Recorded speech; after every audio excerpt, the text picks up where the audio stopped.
はいどうも、ホルモン島田チャンネルのブッチャー島田です。焼肉に欠かせない調味料の一つといったら、コチュジャンですよね。ちょっと甘めな味噌が食欲をそそります。ということで今回はコチュジャンを使って熟成肉を作ったら美味しくなるんじゃないかと考えました。それでは早速やっていきましょう。こちらが今回熟成される肩ロースです。そしてこちらが今回の相棒、コチュジャンです。以前動画で自家製コチュジャンを作った時も説明しましたが、コチュジャンとは朝鮮半島が発祥となる辛味と甘みのある味噌です。米やもち米を麹で糖化させ、唐辛子を加えて熟成させた発酵調味料です。炒め物や和え物はもちろん、ビビンバや生野菜につけたりと幅広く活躍します。焼肉でもタレに混ぜたりサムギョプサルにつけて食べたりしますね。他に酢を加えたチェコチュジャンや炒めたひき肉を加えたポックンコチュジャンなどもあります。肉との相性は間違いないです。このコチュジャンには今まで熟成肉に使用した唐辛子、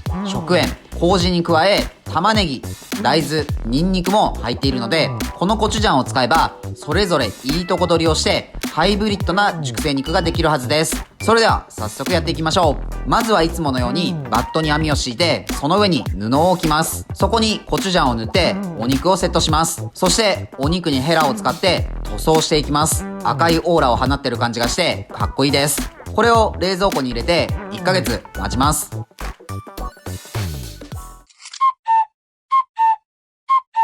それでは1ヶ月経ったので開けてみましょう。見てください。赤黄色に変色した進化系もかっこいいです。それではバットから取り出してカットして中を見てみましょう。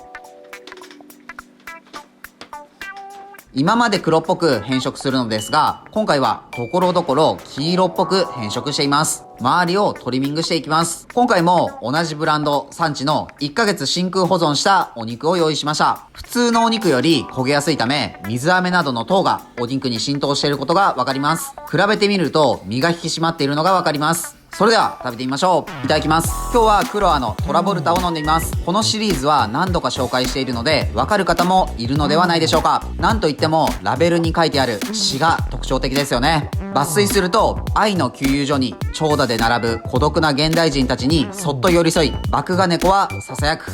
お前の愛は廃屋か。今回も難しいですね。とりあえず満タンでお願いします。色は薄く白みがかった黄色です。香りが桃のような甘い香りがします。口に含むと甘い感じではなくさっぱりとしていて美味しいです。いつかこのプロデューサーの片岡さんにコピーの弟子入りしたいですね。毎回ビールもですがラベルが勉強になります。それではコチュジャン熟成肉食べてみます。まずは何もしていないお肉です。安定の美味しさです。次はコチュジャン熟成肉を食べてみます。